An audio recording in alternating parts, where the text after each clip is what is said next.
And so it is with greatest honor and greatest respect that I introduce to you now the next President of the United States, Donald Trump.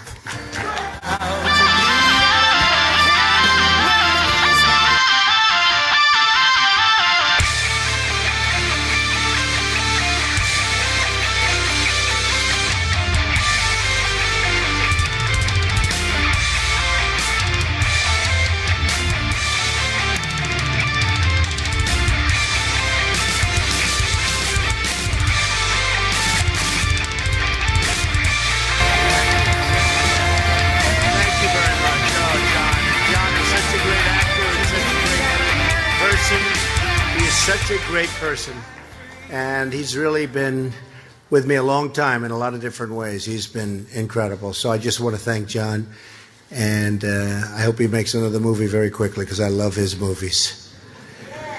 In particular, I wanted to thank our host, Tony Perkins, for his years of leadership, and we know all about that.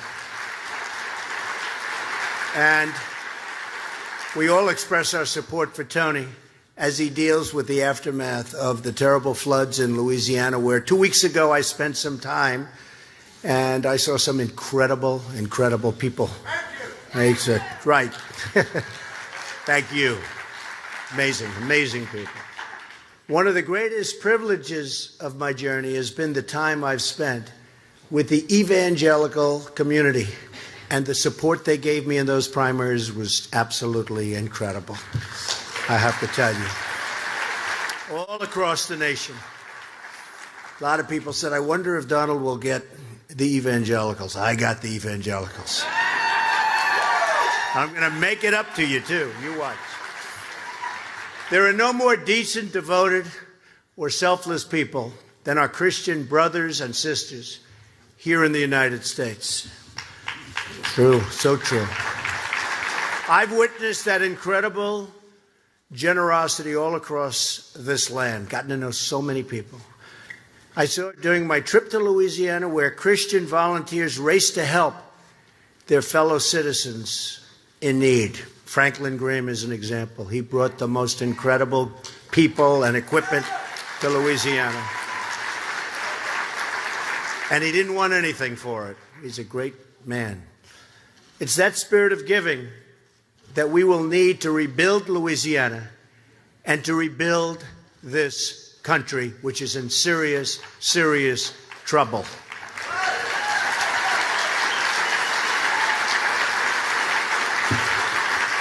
Yet our media culture often mocks and demeans people of faith, and you understand that. All the time I hear from concerned parents how much harder it is for a Christian family to raise their children in today's media environment. It is right, isn't it? Huh? It is right. Not even close. Your values of love, charity, and faith built this nation.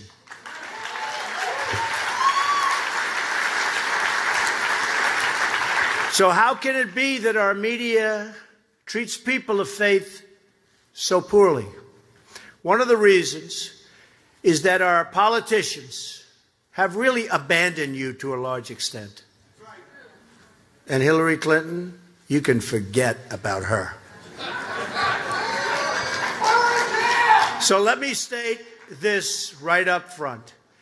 A Trump administration, our Christian heritage, will be cherished, protected, defended, like you've never seen before. Believe me.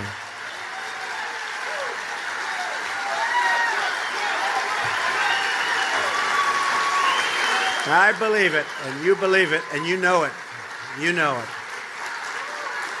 And that includes religious liberty. Remember. Remember. I recently had a chance to visit a church in Detroit. Great Faith Ministries International.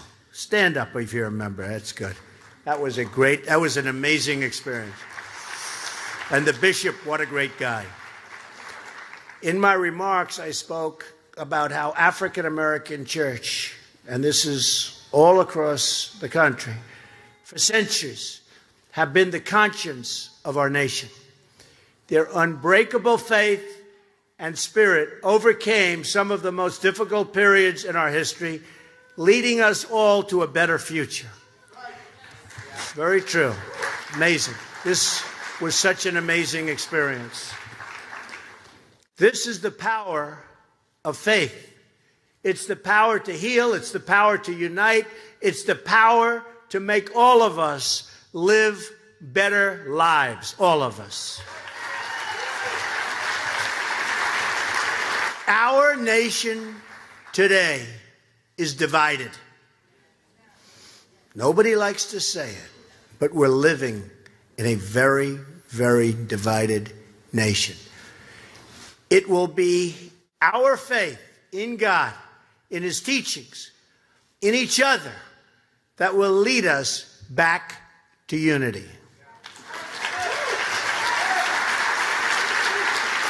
Each of us here today has a role to play in bringing our country together, united in common purpose and in common values. So let's talk today about some of the things, and these are great things, that we can do together to create the American future for everybody, not just a certain group of people, but for everybody. The first thing we have to do is give our churches their voice back. It's been taken away.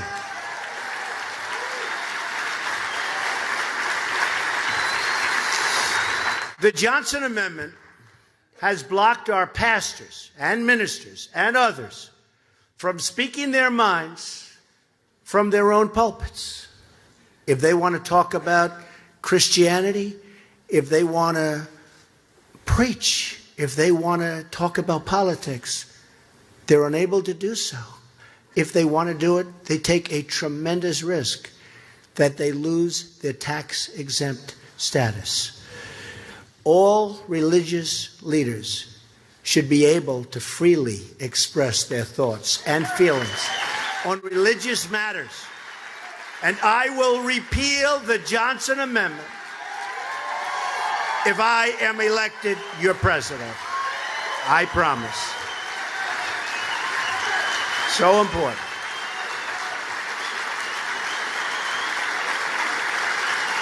Thank you. That's so important. And I must tell you from the heart, this started a building of mine in Manhattan.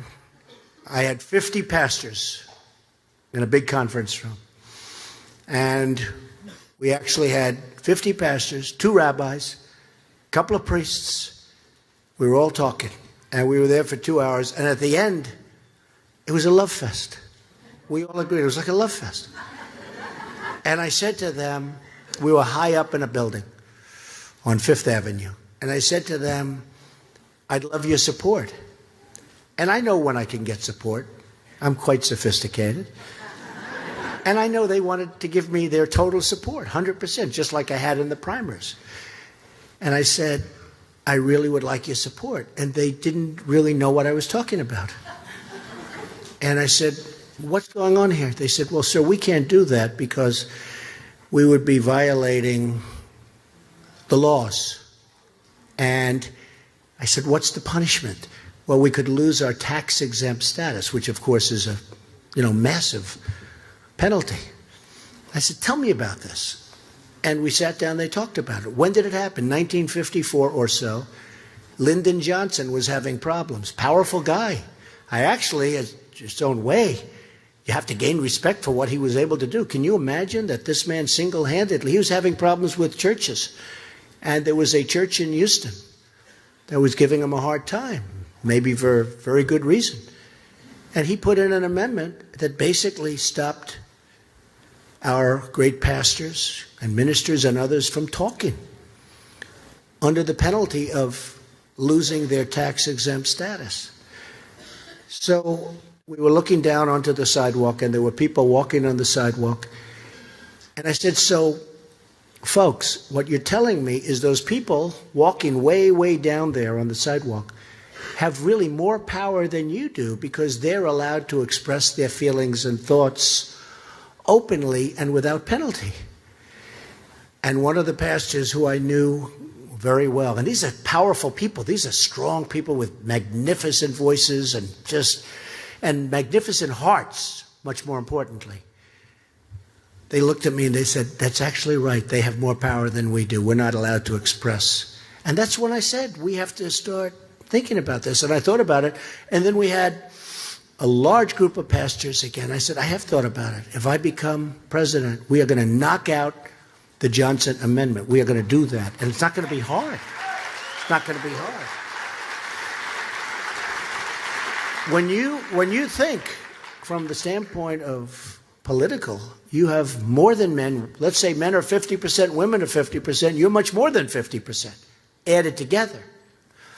And I actually believe that's one of the reasons why you haven't seen Christianity and other religions within the United States going like a rocket ship, like our polls have been going in the last 4 weeks, a rocket ship, right?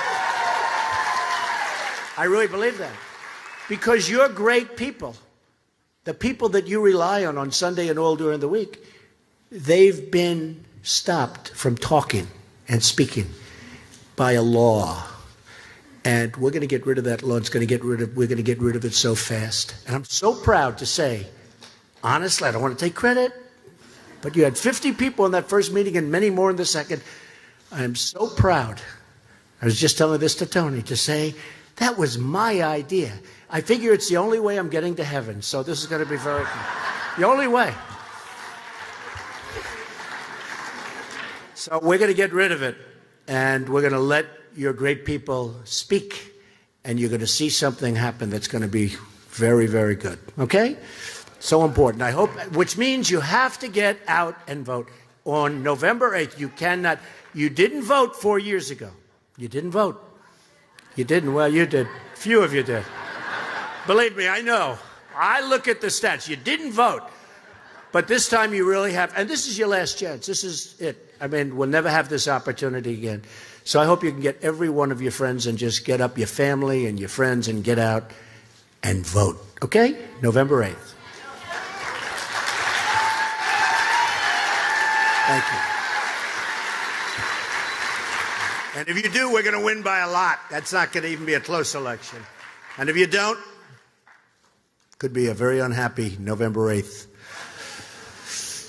We're also going to repeal and replace disastrous Obamacare.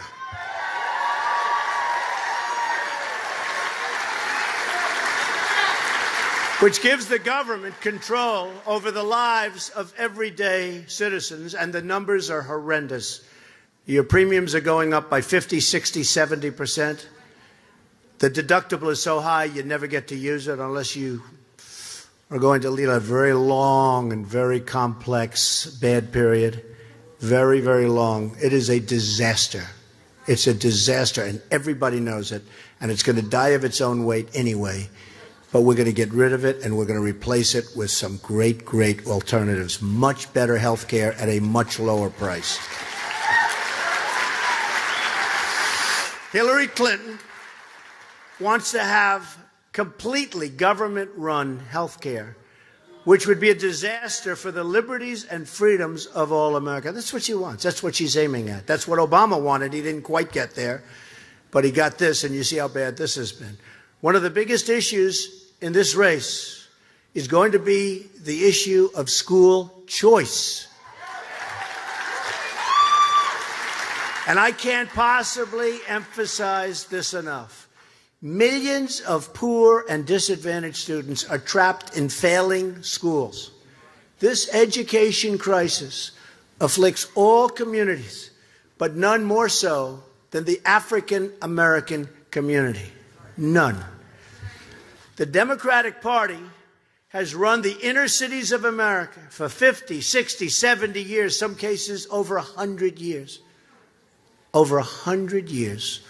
Their policies and their politics, and in particular the politics of people like Hillary Clinton, have produced only poverty, joblessness, and rising crime. When she was running for the Senate in New York State, She said she was going to produce jobs, jobs, jobs. In upstate New York, it's a disaster. She's going to produce jobs. Big thing. Jobs. We're going to bring back jobs. It's been a catastrophe. We've lost tens of thousands of jobs. She never did a thing. It was all talk, no action, just like what she's doing right now is all talk, no action. She'll talk, and nothing will happen. Only bad will happen. But you just have to ask the people in upstate New York.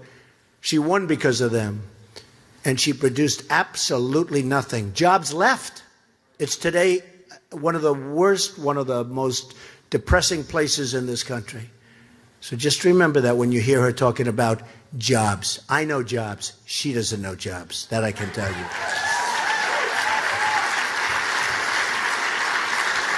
I have outlined a new civil rights agenda for our time. The right to a safe community, a great education, and a secure job.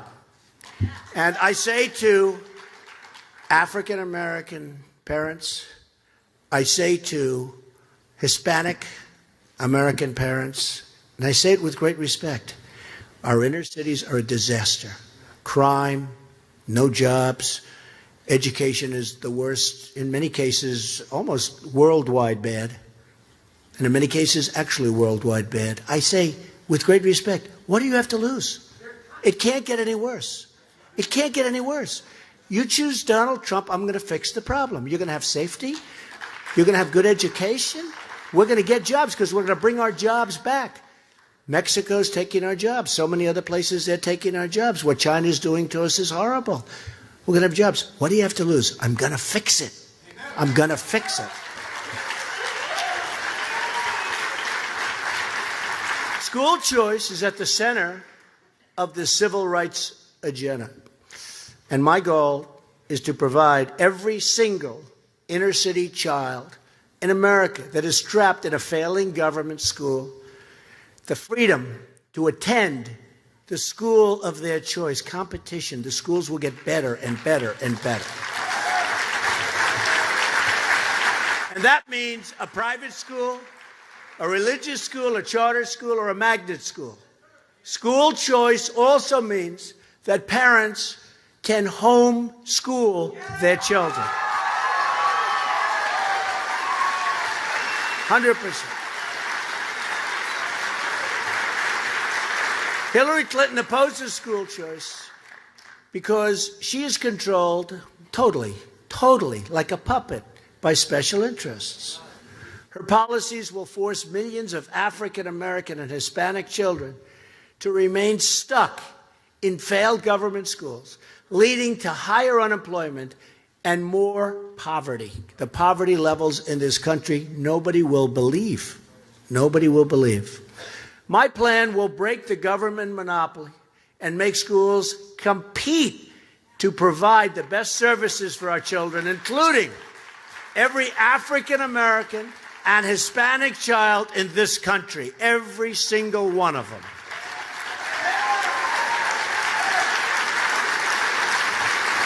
This proposal begins with a $20 billion block grant from the federal government for states to pursue school choice programs. However, that's good, right? However, because 90% of education spending is at the state level, I will campaign to get the states to reallocate another $110 billion of their education budgets to school choice programs. If we do this, that would mean $12,000 in school choice funds for every disadvantaged student in America. What a difference this is going to make. The money will follow the student to the public, private, or religious school that is best for them and their family. In so many ways, you're going to have choice. My administration will partner with the leadership of any inner city, anybody in the inner cities of America willing to run a pilot program, and there will be a lot of them, to provide school choice to every child in that community. In Baltimore, for instance, that would mean more than $15,000 in funds available per student. As your president, I will be the biggest cheerleader for school choice you've ever seen.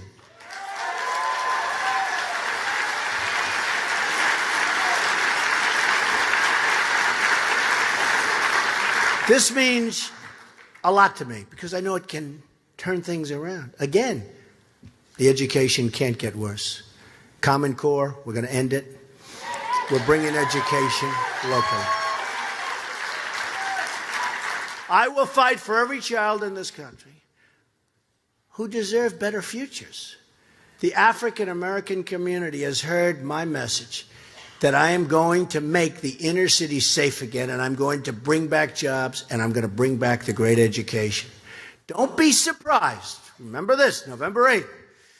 Don't be surprised because we have been given a lot of support over the last 3 or 4 weeks. If on November 8th, I get more African American and Hispanic votes than anyone thought possible about a month ago. You see what's going on. People are starting to hear about this, and they're saying, wow, they're liking it. And again, can't get any worse. It's going to get a lot better, but only if I do it. They can't do it. The Democrats, what they've done is incredible. And Hillary Clinton will be absolutely more of the same, rigid. It'll never change. Remember, 100 years, 70 years, 50 years, it's not going to change. Not going to happen. Now let's talk about another issue that will define the future of this country for generations to come. The United States Supreme Court.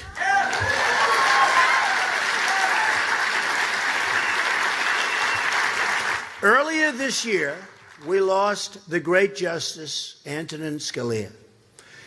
The next president will not only have to fill this seat, but as many as 4 others. It could even be, we could end up with a total of 5 judges by one president. It would be record-setting. Probably be 3. Could be 4, could even be 5. And you pick the wrong people, you have a country that is no longer your country. It will be a disaster.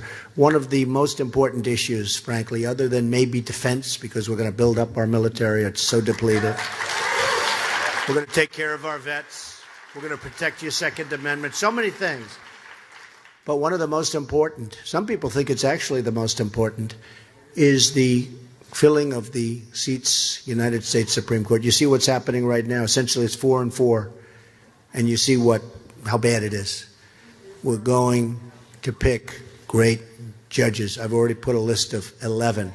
Federalist Society, highly recommended. Got uniform great reviews on these 11 people.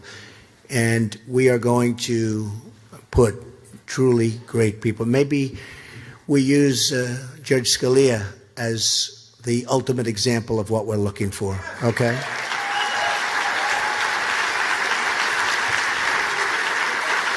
This will determine whether or not we remain a constitutional republic, frankly. That's what's going to happen. I have pledged to appoint judges who will uphold the Constitution, to protect your religious liberty, and apply the law as written.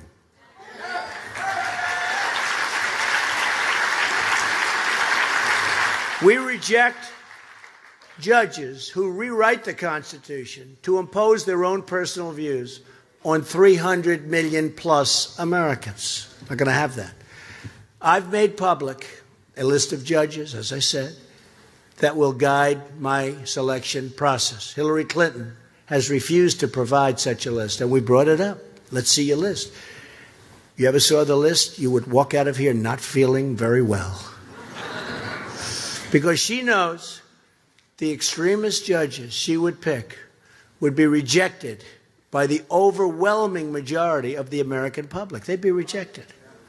Clinton's judicial picks would allow her to completely take over American healthcare, the American economy, and Americans' religious liberty.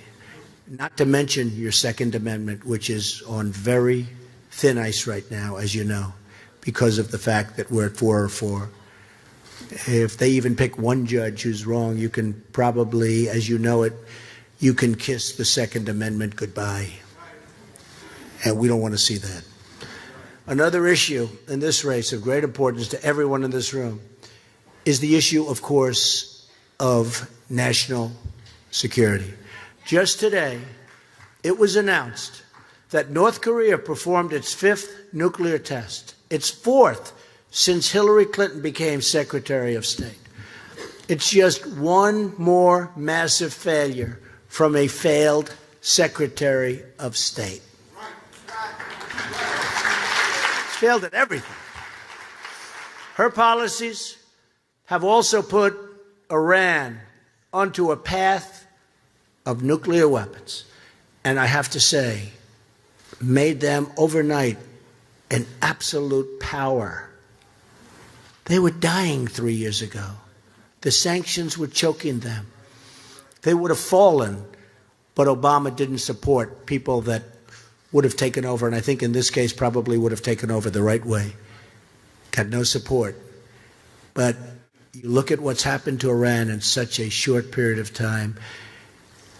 But remember the ransom payments. Remember it was $400 million 2 weeks ago. But then they made a mistake. This is cash. Remember they said they paid cash because they couldn't open a bank account. There was no way of sending it into a checking account. All lies. Just like Obamacare was a big lie. Remember, you can use your plan, you can use your doctors. 27 times, right? 27 times. Use your doctors, use your plan. Turned out to be a lie. It's all a lie. It's all a big lie. It's a rigged system and it's a lie. And I'll tell you what, the 400 million, for those that have been reading the papers over the last 2 days, turned out to be 1.7 billion in cash. Cash. And I actually said, they said, oh, that money's going to be used for terror. I said, no, they don't need it for terror. They've got 150 billion. That's in addition to the 150 billion that we're giving back. I said, they don't need it. This is going into their Swiss accounts and going into their accounts. They're not going to use it for terror. They have plenty of money for terror. Think of it, 1.7 billion in cash. Massive, big vats of cash. You saw them. Cartons. Never saw anything like it. I've seen a lot of cash. Tell you, I never saw anything like this. 1.7 billion. Can you imagine these guys? Planes they stop. Remember, they wouldn't give back the hostages. They waited there for hours and hours, and Obama kept saying, no, this has nothing to do. Even the hostages said they kept us waiting for a certain plane to come in, not to take them back, because they were waiting for something. It was this, just another lie. But can you imagine these people sitting there and they see 1.7 billion in cash? They think we're stupid. They think we're stupid. They won't be thinking it for long.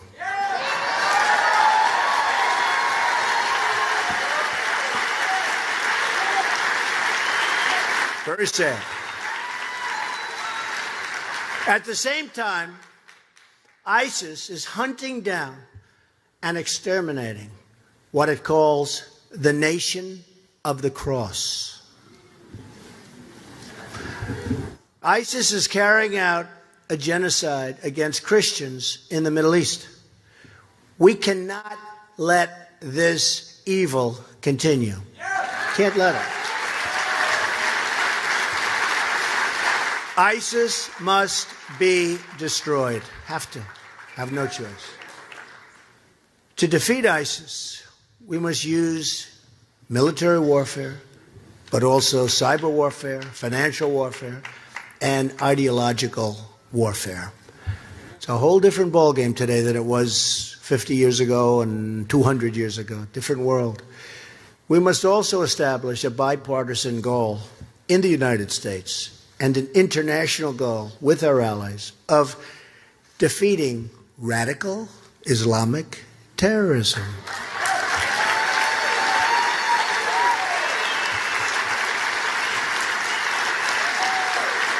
Words that our president won't use and words that Hillary Clinton won't use.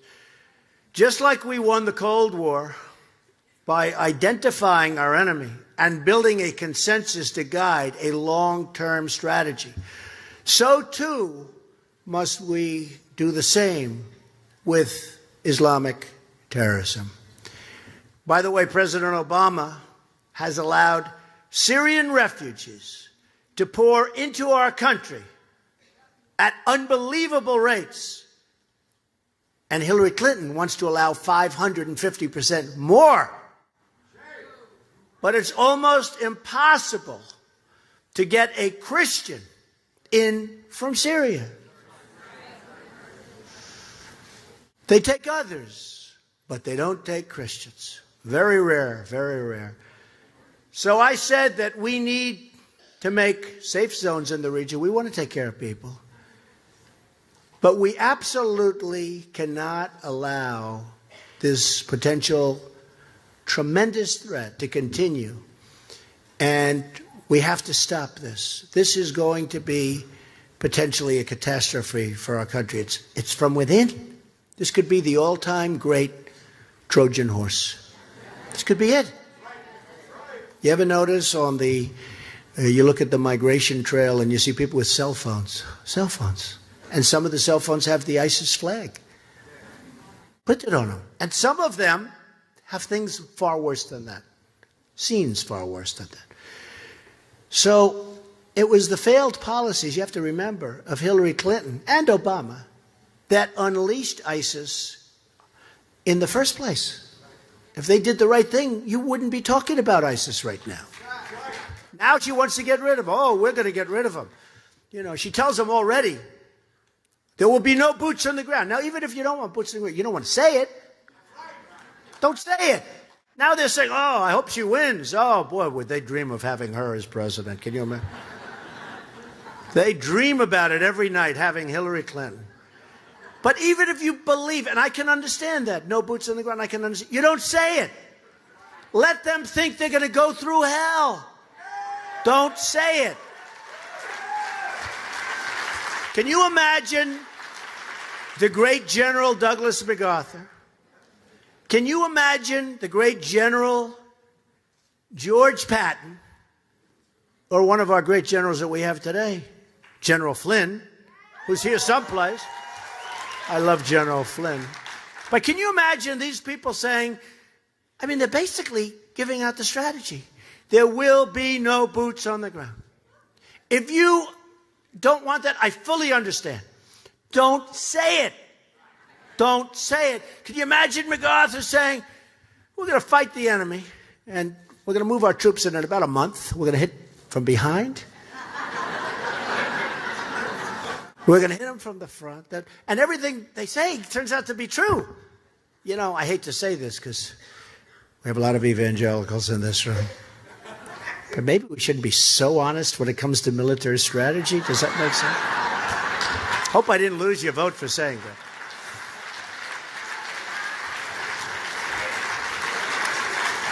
Just look at what her policies have left us with in Iraq, Syria, and Libya.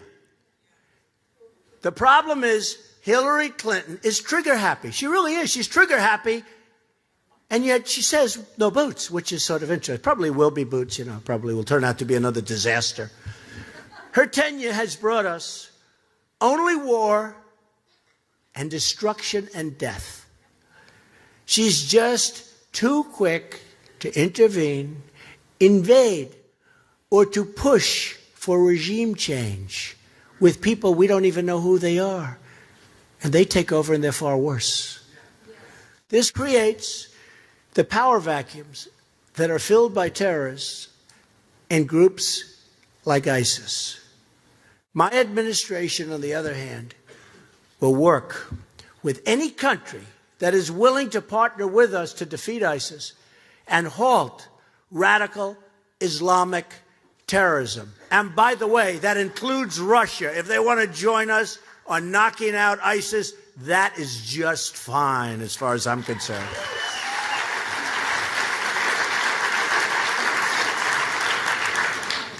It's a very imperfect world, and you can't always choose your friends. Life. But you can never fail to recognize your enemies. We have some real enemies. Unfortunately for our country, our enemies probably hacked into Hillary Clinton's emails. These are the same emails she destroyed after receiving a federal subpoena. What's that? using software in order to bleach the emails so you can never, ever see them. She even mysteriously lost 13 different phones before the FBI got them. And many were destroyed with a hammer. Did anybody ever hit a hammer? Well, you know, maybe 2 or 3 people. But they were just released from prison, those 2 people. Now, can you believe this? Destroyed them with a hammer. The old-fashioned way, I guess. The other night, in the Commander-in-Chief Forum, did anybody see that? How did I do? Good. Well, we have a big debate coming up. Who knows what's going to happen there? But I will say, every poll has me winning big league, the Commander-in-Chief. The polls came out after that event, and we won big league. Now we have a debate coming up. I don't imagine any of you are going to be watching the debate, right? I won't, I promise. Hillary Clinton answered questions on her emails horribly. That's why she lost. That's why she did so poorly. She was terrible. She was, honestly, I shouldn't be saying this. She was terrible. She keeps talking about the emails. Every time she talks about them, she talks about them differently. It seems each week, it's true, she has like a different answer. But there can be no answer when she deletes 33,000 emails, bleaches them so they can never be recovered, an unheard of practice, hammers them into total silence. You know what's happening. You know what's happening. I always say getting away with that will be the single greatest accomplishment of her career. It's true. It's true.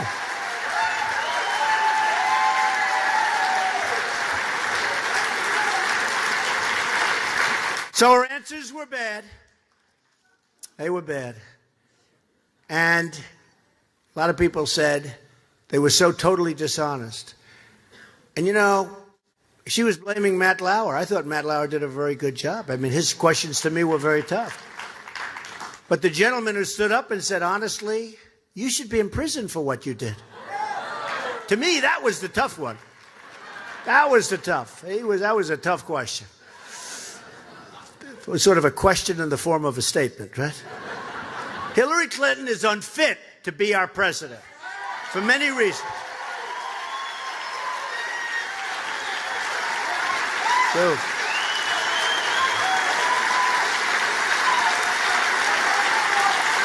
True.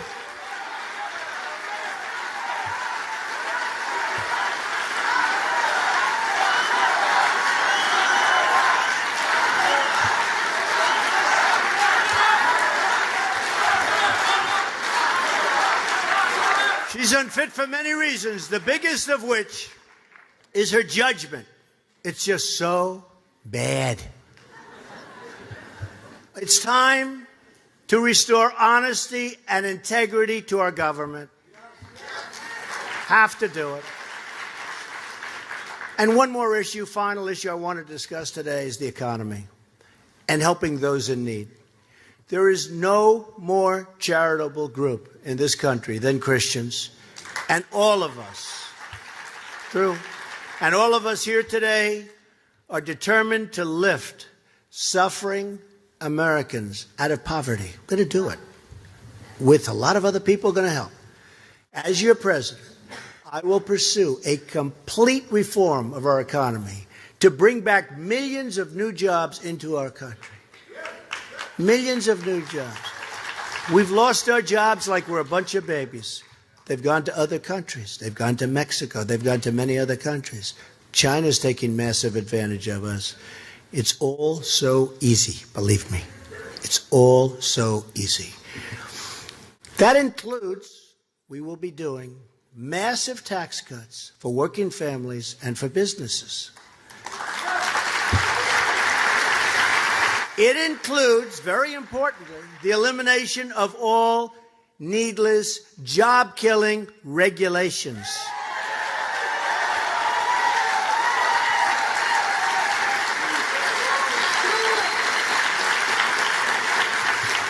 It includes lifting the restrictions on American energy, which is under siege.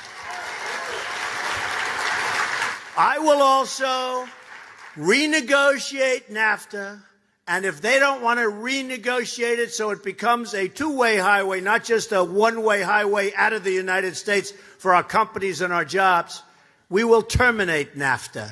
Believe me. We'll stand up to China, and we're going to fight for every last job. It's going to be America first, and it's going to be the American worker first. Crucially, I will also fight for the American family and American family values. The family must be at the center of any anti-poverty agenda. Has to be.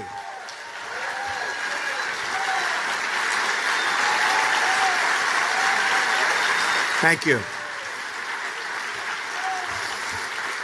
Our country just lost one of the great champions for the American family, Phyllis Schlafly. Great woman, really great woman.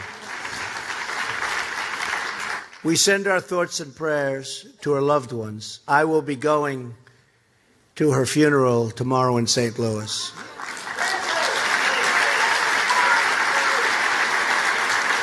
Phyllis fought very hard to the very end for a free and prosperous America. She understood that to be truly united as a country, we can't simply turn to government or to politicians. The bedrock of our unity is the realization that we're all brothers and sisters created by the same God. Phyllis understood that. Phyllis understood that. And by the way, Phyllis endorsed me a long time ago when it wasn't necessarily something that was so easy to do. And she was incredible. She was so brave. She endorsed me, and that was not the thing to do at the time. People said, Trump. She said, he's going to win. You don't understand. He knows how to win. He's going to win. They said, Phyllis, not going to be Trump. And we went boom, boom, boom. But I will tell you, Phyllis endorsed me at a time when it wasn't necessarily the thing to do, even the popular thing to do. And I will never forget that. That had a huge impact. She was a great, great, powerful woman with a tremendous heart. And I look forward to being with her family tomorrow because you really celebrate. It's a celebration. She was 92 years old. We're all equal, and we all come from the same Creator. If we remember that simple fact, then our future is truly limitless. There is nothing we as Americans can't do. There's a biblical verse that I've often read, and I want to repeat it again because I think it is so important to what we're trying to achieve right now for our country. It's from 1 John chapter 4. No one has ever seen God. But if we love one another, God lives in us, and his love is made complete in us. So true. So true. Imagine what our country could accomplish if we started working together as one people, under one God, saluting one flag.